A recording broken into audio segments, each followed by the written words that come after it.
Tapi pertanyaannya, untuk apa kita perlu tahu rumus ini?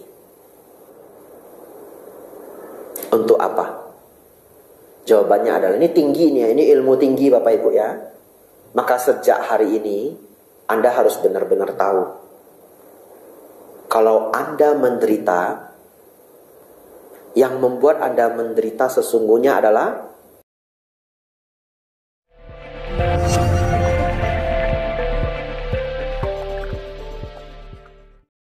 Bapak Ibu Saudara. Tapi pertanyaannya, untuk apa kita perlu tahu rumus ini? Untuk apa? Jawabannya adalah, ini tinggi nih ya, ini ilmu tinggi Bapak Ibu ya. Maka sejak hari ini, Anda harus benar-benar tahu. Kalau Anda menderita, yang membuat Anda menderita sesungguhnya adalah diri sendiri. Itu jawabannya. Diri sendiri. Percaya tidak percaya, itu PR Anda. Bisa memahami tidak bisa memahami, itu PR Anda. Ya, tapi semua penderitaan yang Anda alami, yang membuat Anda menderita sesungguhnya diri Anda sendiri.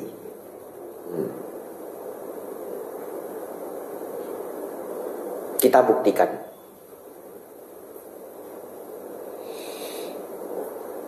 Ada orang kalau bawa mobil itu santai, ya. Ada orang kalau bawa mobil itu kayak kesetanan Bapak Ibu. Ada orang bawa mobil santai. Tiba-tiba ada mobil yang nyerempet, hampir kena mobil kita. Lalu belok sedikit, tin, klakson. Ada orang, dia santai aja. Ya namanya di jalan. Itu, dia cuma ngomong begini, namanya di jalan, ya apa aja bisa terjadi. Dia santai, orangnya sudah pergi, dia santai, nggak ada marah, nggak ada kesal. Tapi kejadian yang sama pada orang yang berbeda belum tentu loh Bapak Ibu. Ya, ada yang langsung tin, buka kacanya marah-marah, betul? Berantem dulu 5 menit kalau bisa. Berantem dulu 10 menit, kalau enggak puas. Ya, ada yang sampai bunuh-bunuhan loh. Beneran loh ini.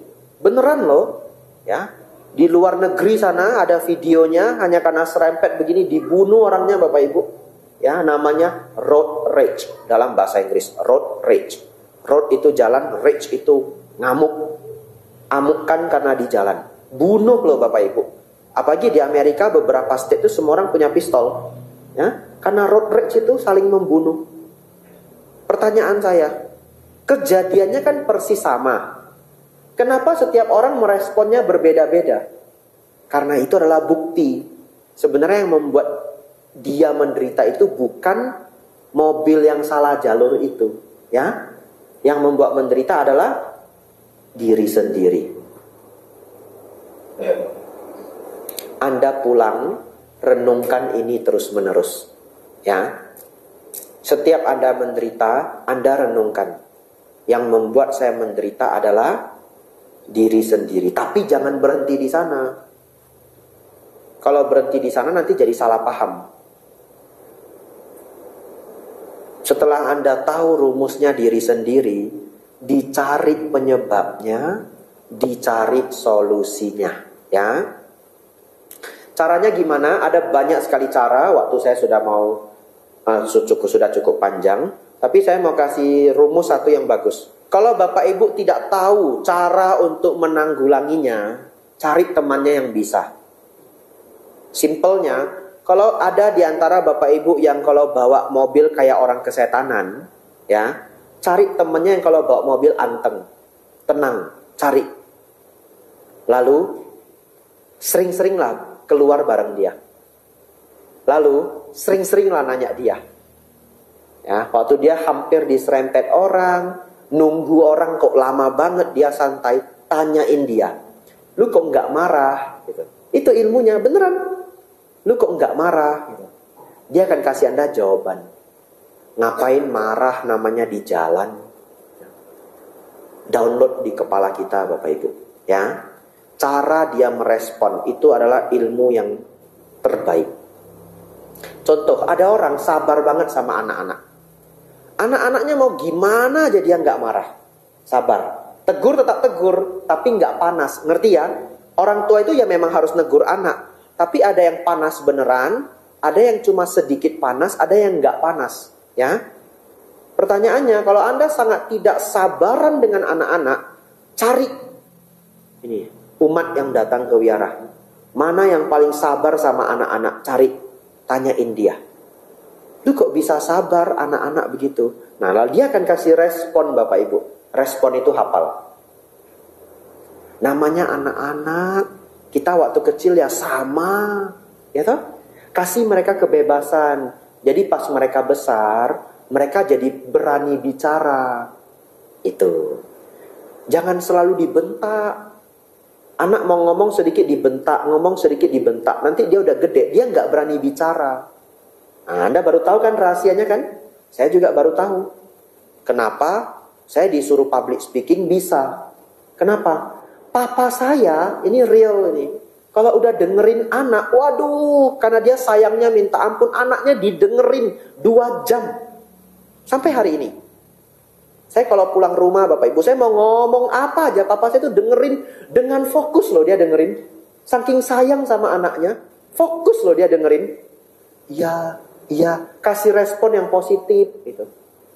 Jadi saya jadi ngerti kenapa di keluarga saya semua orang berani bicara. Semua orang berani ngasih ide. Tapi saya pernah main ke rumah teman saya. Neneknya itu ngasuh cucunya itu waduh kayak narapidana Bapak Ibu. Apa aja nggak boleh. Besai. Besai. Semua besai. Anak kecil masih kecil banget. Ini kayak dedek ini lebih kecil lagi. Megang tas, besai. Megang. Jadi anaknya duduk bengong gitu. Mampus saya kalau saya dibegituin apa nggak mati berdiri saya ya. Saya baru sadar kalau saya waktu kecil mau apa aja boleh. Yang penting kalau sudah kelewatan nanti rusak. Jangan nanti rusak. Kan begitu ya? Nah, Anda dapat rahasianya. Ternyata ini orang tua cukup sabar sama anaknya supaya anaknya berkembang baik. Orang tua kepengen anaknya yang bagus atau yang nggak bagus Bapak Ibu? Bagus. Sekarang mindset Anda berubah. Sejak itu saya jamin kesabaran Anda meningkat setidaknya 30%. Betul? Nah, itu kumpulin. Setiap ada anak orang tua yang sabar banget sama anaknya, ajak ngobrol. Anda bisa dapat ilmu. Saya kemarin sebelum berangkat ke sini saya dapat ilmu. Saya dapat ilmu dari seorang Romo. Saya nggak pernah pakai ilmu itu, jujur. Romonya bilang begini, Bante, kalau bagi saya ya, orang punya kesalahan, lalu dia datang untuk minta maaf, ya udah selesai gitu. Kenapa? Karena sampai dia bisa datang ke kita untuk minta maaf, itu udah sulit. Dia itu udah sulit, itu tindakan yang sulit, betul ya? Orang salah ke kita, datang ke kita, tui beki ya, gitu ya, ya toh? Tui puci, maaf. Itu berat loh. Bisa enggak kita kalau salah datang ke depan minta maaf? Sulit enggak Bapak Ibu? Sulit. Lalu Bapak ini, Romo ini punya pemikiran, kalau orang datang ke depan kita, datang ke kita minta maaf, ya udah selesai. Jangan dipikirkan lagi, jangan dibahas lagi. Saya enggak punya konsep itu loh Bapak Ibu. Serius loh. Kalau konsep Bante apa? Kalau konsep saya agak keliru. Nah setelah itu saya berubah. Selama ini konsep saya apa? Kalau sudah berbuat salah, emang segampang itu cuma minta maaf? Nah itu.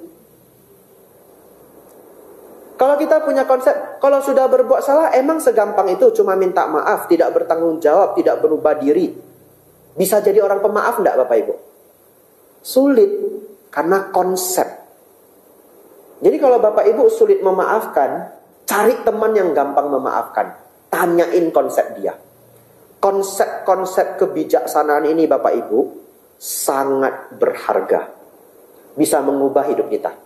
Ya, oleh karena itu nanti saya kumpulin konsep-konsep kebijaksanaan yang kita dapat dari 4 kebenaran mulia ini. Tadi kan sudah 4 ya. Tadi sudah 4. Nanti kita tambahin lagi. Ini dari seorang Romo kalau Anda mau catat ya.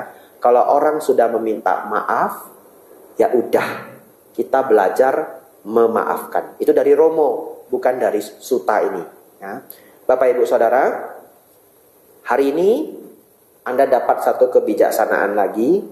Semua penderitaan yang kita alami sesungguhnya berasal dari diri sendiri. Kalau Anda selama ini punya kebencian terhadap siapa di keluarga Anda, keluarga besar, tetangga, keluarga jauh, saudara jauh, saya tidak tahu, mulailah membuka diri. Dendam Anda, siapa yang buat Bapak Ibu? Diri sendiri. Kebencian Anda, diri sendiri. Ya, belajar untuk membuang kebencian. Lanjut.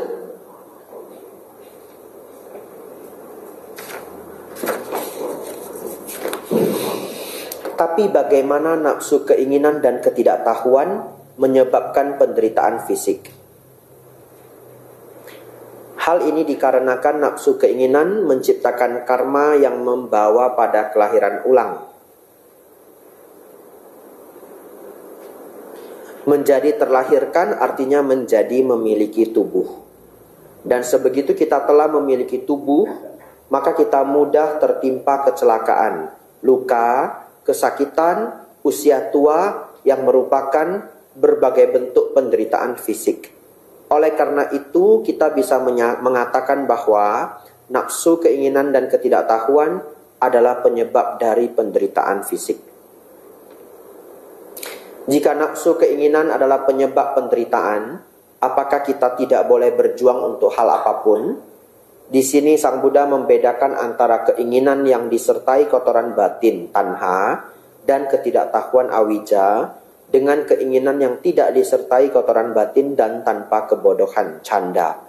Hal-hal seperti keinginan untuk mencapai nibbana, menjadi orang tua yang baik, teman yang setia, rakyat yang bertanggung jawab adalah contoh keinginan yang disertai dengan pengertian dan menghasilkan kebaikan, bukan penderitaan.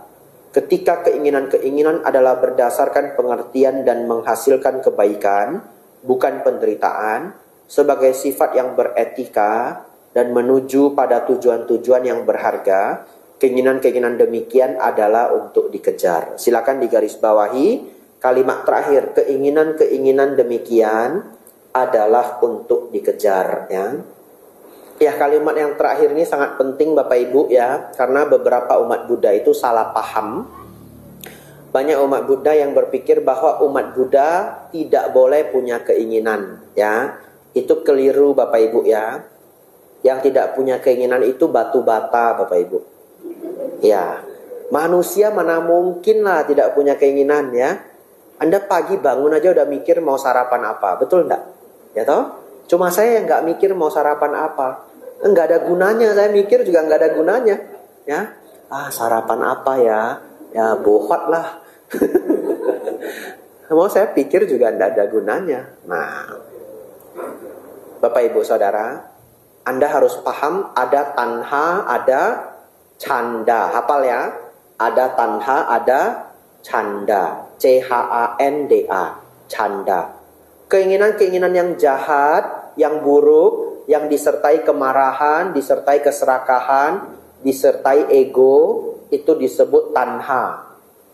Tapi keinginan-keinginan yang baik, yang bermanfaat disebut canda. Umat Buddha boleh punya keinginan yang baik, namanya canda. Ya.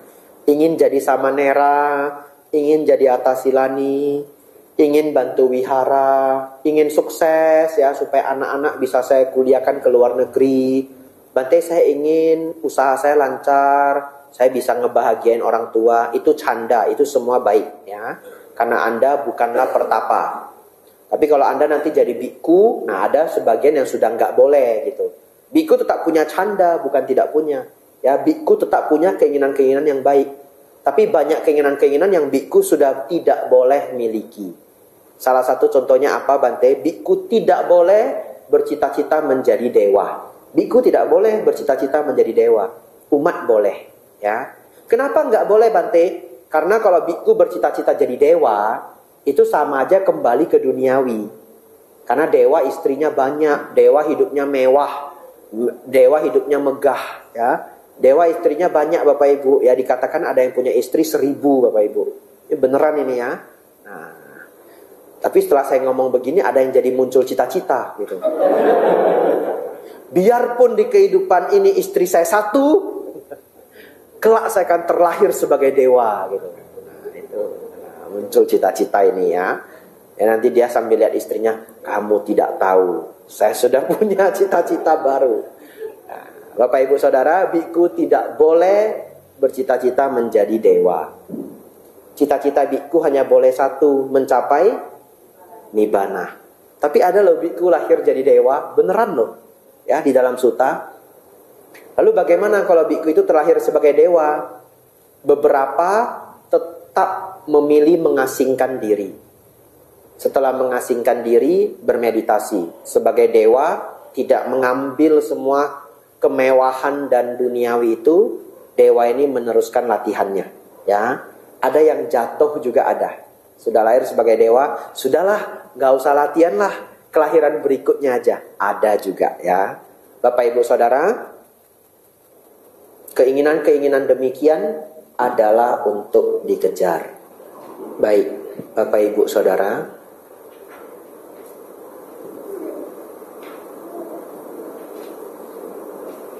banyak sekali penderitaan di dalam diri kita. Itu karena kita tidak pintar berpikir. Sangat banyak. Sangat banyak. Saya bahkan kepengen sekali nulis buku yang di dalamnya itu kumpulan kebijaksanaan yang langsung mengubah hidup. Ya, kepengen saya. Ya, tapi belum ada bukunya. Itu canda Bapak Ibu. Keinginan yang baik. Contoh, ada orang dalam hidupnya itu dia pakai konsep saya paling benci menunggu.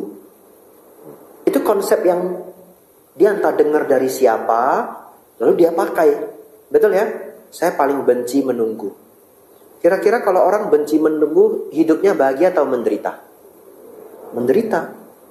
Kapan kita bisa hidup sebagai manusia tidak menunggu? Betul? Ya.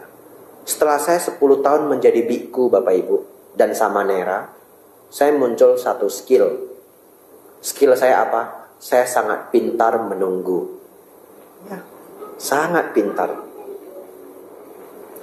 Pulang dari Thailand Bapak Ibu harus karantina 10 hari.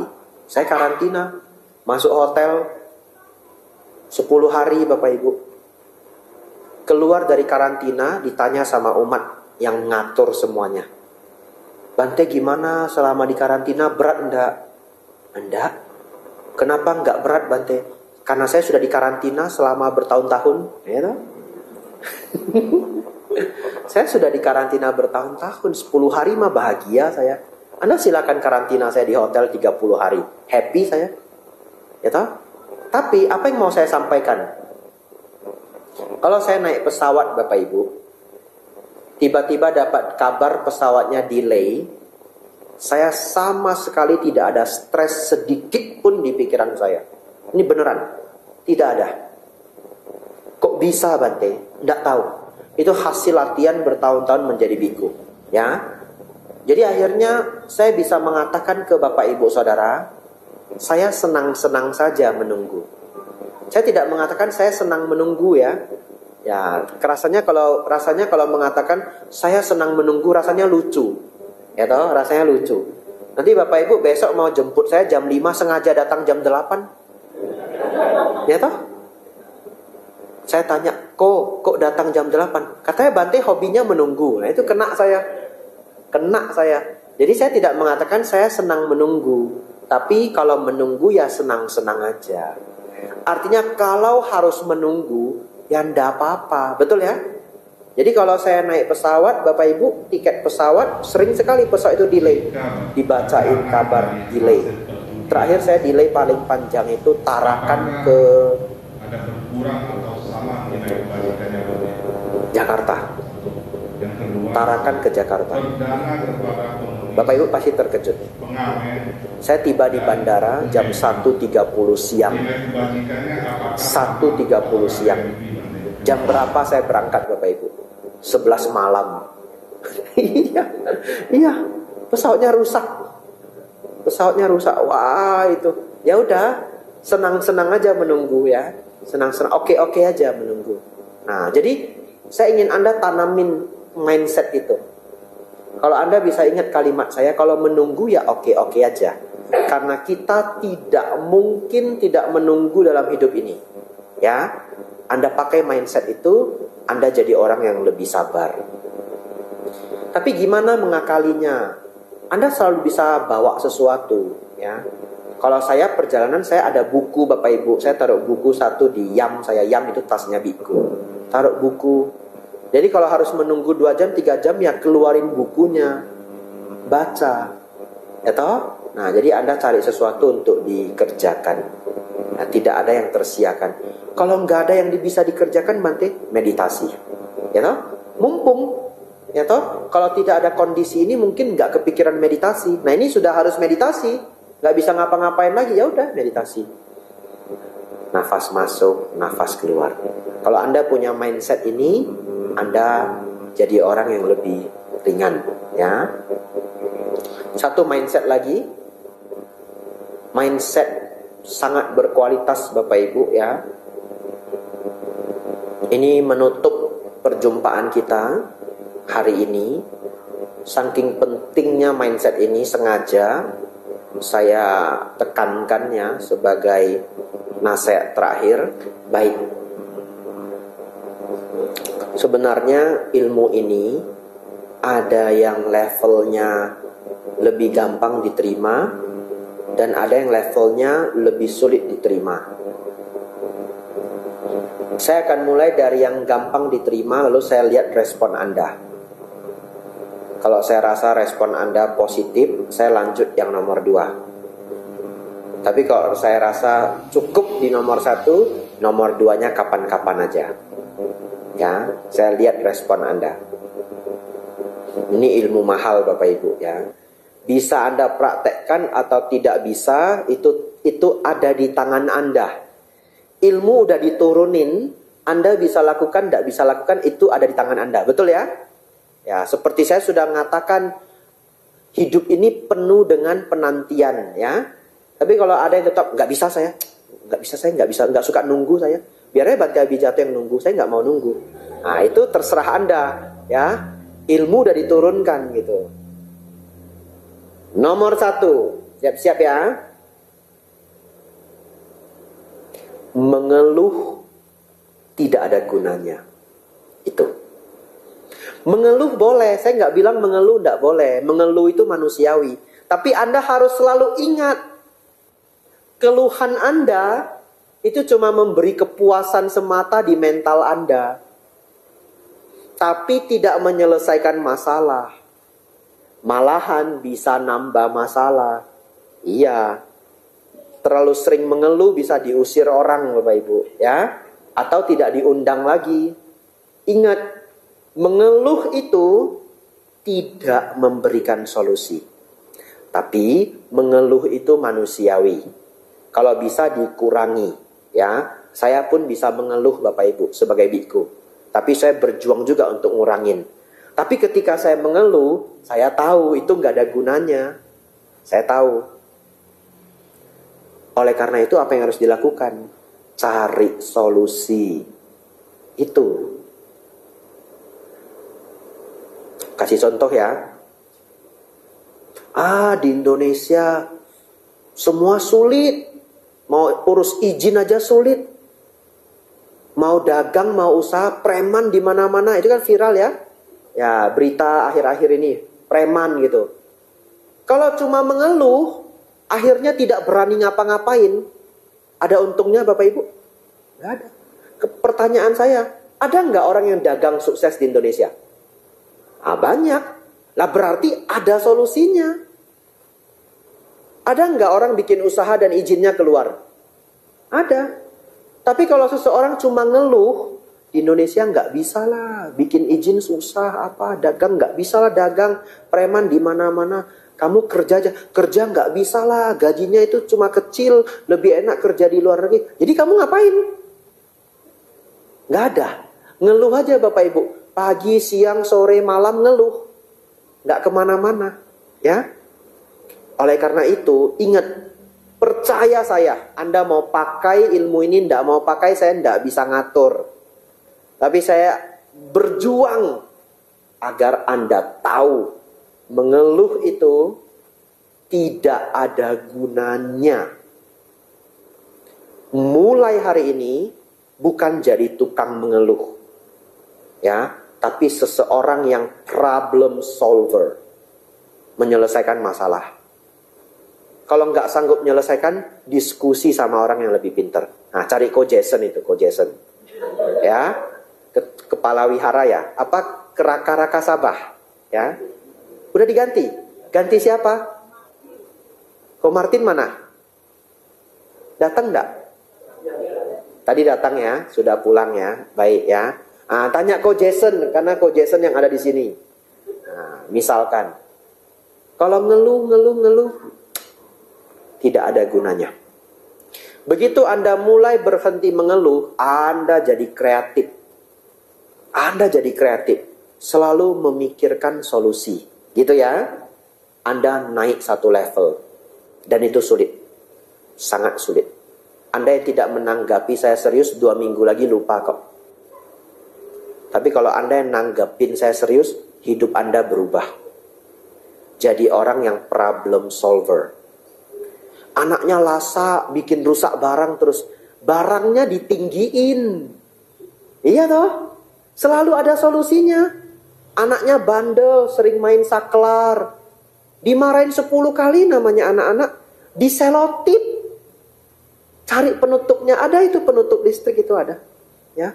Kalau Anda mau ngeluh, sampai kapanpun mau mengeluh itu selalu bisa.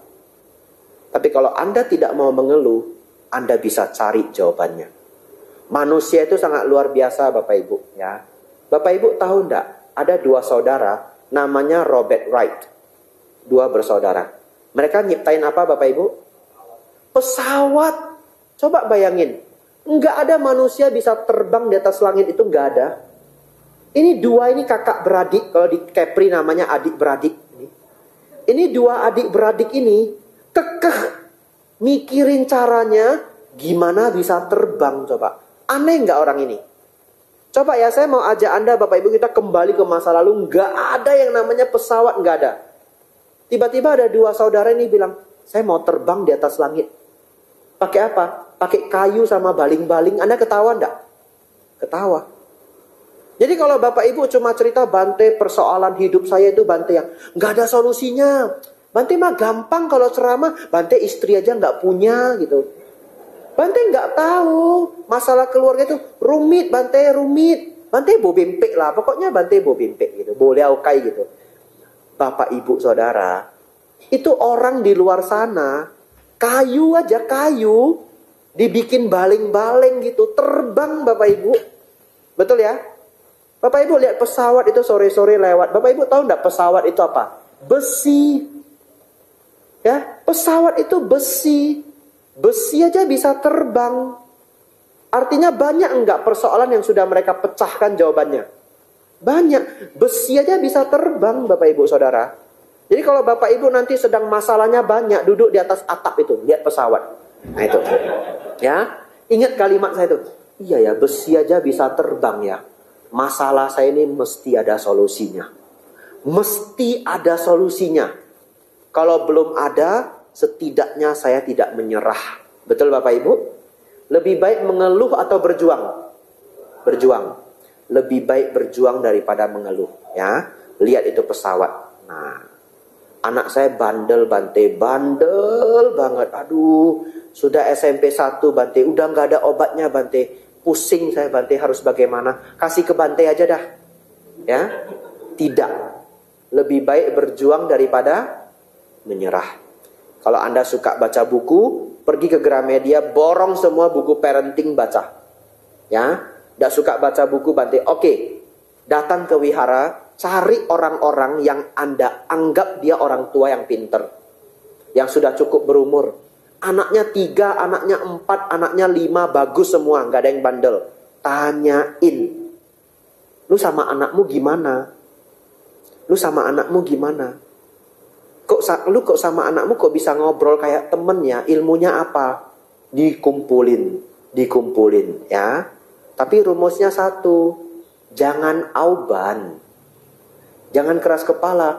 Ada orang itu kalau sudah dapat ilmu dia bilang begini, kalau lu bisa lah, lu sama saya kan beda, ya udah beda terus. Mau beda terus. Kalian bisa lah, sukses, saya mah nggak bisa, saya beda, ya udah beda aja terus gitu.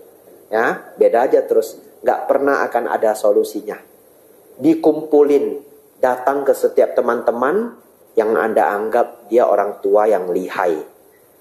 Cari ilmunya. Anda akan terkejut loh. Ngobrol 10 menit aja, kadang Anda dapat rahasia hidup loh. Beneran loh. Anda bisa terkejut loh. Ya, hidup ini sangat unik. Itu Bapak Ibu, semua yang bisa saya persembahkan.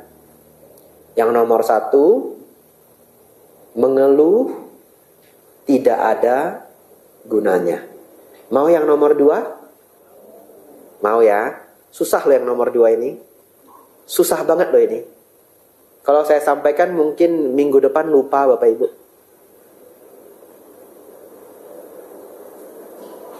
Nomor 2, wajar. Udah. Wajar. Apa itu Bante? Kalau Bapak Ibu orang sangat bijaksana, lihat apa aja wajar itu. Kalau tidak bijaksana, semuanya tidak wajar. Ya, orang bijaksana melihat semuanya wajar. Contoh, kita cerita dagang lagi biar enak ya. Dagang buka toko, premannya datang minta uang berlapis-lapis. Marah nggak Bapak Ibu? Marah. Wajar nggak? Nah, ada yang bilang wajar, ada yang bilang nggak wajar ya. Jawabannya wajar. Loh, apanya yang wajar Bante? Nggak wajar lah. Preman datang minta uang, nggak wajar lah. Kalau kita flashback, kita pikirkan. Negara kita itu 270 juta jiwa. Kita lahir di tempat yang manusianya banyak. Kalau satu tempat manusianya banyak, rebutan enggak Bapak Ibu? Kompetitif. Kayak di India, kayak di Tiongkok, kompetitif. Ya. Kalau kita lahir di Luxembourg, di Norway, manusianya mah sedikit banget, tidak kompetitif. Pengangguran aja dikasih gaji sama pemerintah Bapak Ibu, tinggi lagi gajinya. Pengangguran di Norwegia itu gajinya lebih tinggi dari pekerja di Indonesia Bapak Ibu. Manusianya sedikit. Sumber daya alamnya itu dijual, sumber daya pikir mereka jual, bisa ngehidupin seluruh rakyatnya. Kita 275 juta jiwa. Itu pun Indonesia sudah sangat hebat. Pendidikan cukup merata. Tapi pasti ada nggak orang yang tidak berhasil dapat pendidikan? Ada. Tidak dapat skill, tidak dapat pendidikan, keluarga broken home. Akhirnya bagaimana? Salah bergaul. Salah bergaul jadi apa? Salah satunya preman. Sekarang Anda sudah bisa melihat nggak? Adanya preman di beberapa tempat itu wajar. Ngerti nggak maksudnya? Bisa melihat hal itu wajar. Walaupun tetap ya nggak pengen ada preman di tempat itu, nggak pengen. Tapi adanya preman di tempat itu jadi kayak ya wajar. Kita tinggal di negara yang manusianya banyak. Itu maksud saya. Ilmu wajar. Sudah dapat wajarnya, terus apa? Cari solusinya kalau ada. Ya, gak ada solusinya Bante. Kalau gak ada solusinya gimana Bapak Ibu? Sabar, udah pinter semua ini ya. Ini ilmunya lengkap Bapak Ibu ya. Sudah wajar, cari solusinya. Gak ada solusinya, sabar. Itu ilmunya begitu. Wajar ini Bapak Ibu muncul di setiap waktu. Saya kasih satu contoh lagi. Anda dapat teman Bapak Ibu. Keponya minta ampun lah. Pokoknya kalau ketemu dia capek banget ya. Lengket terus sama kita. Nanya nggak habis-habis. Cari perhatian. Aduh, pokoknya capek lah. Wajar enggak Bapak Ibu? Ini kayak agak-agak terpaksa ini ya. Ya nggak wajar Bapak Ibu. Orang begitu itu aneh gitu. Tapi setelah Anda tahu masa kecil dia, ternyata ini fiksi Bapak Ibu yang nggak ada orangnya ya, fiksi. Ternyata orang ini yatim piatu. Dari lahir sudah tidak pernah punya orang tua. Tinggal sama pamannya. Pamannya nggak sayang sama dia. Setiap kali dia ngomong sesuatu, pamannya bilang, lu tahu apa anak kecil? Anak kecil nggak usah banyak ngomong. Ya. Jadi dia seumur hidup tidak dapat perhatian yang cukup, terutama waktu kecil. Setelah dia ketemu Anda, Bapak Ibu, di VGV, Anda baik luar biasa. Penuh meta, karuna, mudita, UPK. Wah, itu cerita dia yang udah dia kumpulin 20 tahun Bapak Ibu ya. Keluar semua. Keponya minta ampun, lengket terus ke Anda. Setelah Anda tahu kisah hidupnya, wajar enggak Bapak Ibu? Wajar. Masih kesal enggak? Masih. Masih kesal ya, tapi berkurang ya. Itulah yang saya sebut ilmu wajar. Ya ini tidak bisa saya lanjutkan. Sebenarnya kalau mau dibuat contoh bisa 10 lagi. Tapi ini ciri-cirinya orang bijaksana Bapak Ibu. Orang bijaksana itu selalu bisa mewajari segala hal. Dan orang yang tidak bijaksana, semuanya tidak wajar bagi dirinya. Ya. Kalau tidak bijaksana, bosu pian usu ya, usu pian tuasu. Nah itu orang tidak bijaksana. Orang bijaksana apa? Tuasu pian sesu, sesu pian bosu, bosu mai cui su ya. Nah ini saya tambahin satu ya. Nggak ada itu dari tempat lain tuh. Saya tambahin sendiri ya. Ah, tuasu pian sesu, sesu pian bosu, bosu mai cui su ya. Nanti pasti dipakai di rumah ya. Kalau Anda diganggu sama orang rumah, nah itu ya, tuasu pian sesu, sesu pian bosu, bosu lu mai kak wacoi su ya. Bapak Ibu Saudara, orang bijaksana mewajari semuanya. Anumodana pas jam 9 Bapak Ibu ya. Banyak sekali ya kebijaksanaan yang sudah didapatkan. Semoga benar-benar bisa dipraktekkan ya. Kita harus tutup Bapak Ibu, besok kita jumpa lagi. Semoga Bapak Ibu besok datang ya. Nanti saya persiapkan pelajaran yang bagus-bagus sehingga kita semua berkembang ya. Anumodana semuanya, sabe sata bawantu sukitata. Semoga semua makhluk hidup berbahagia.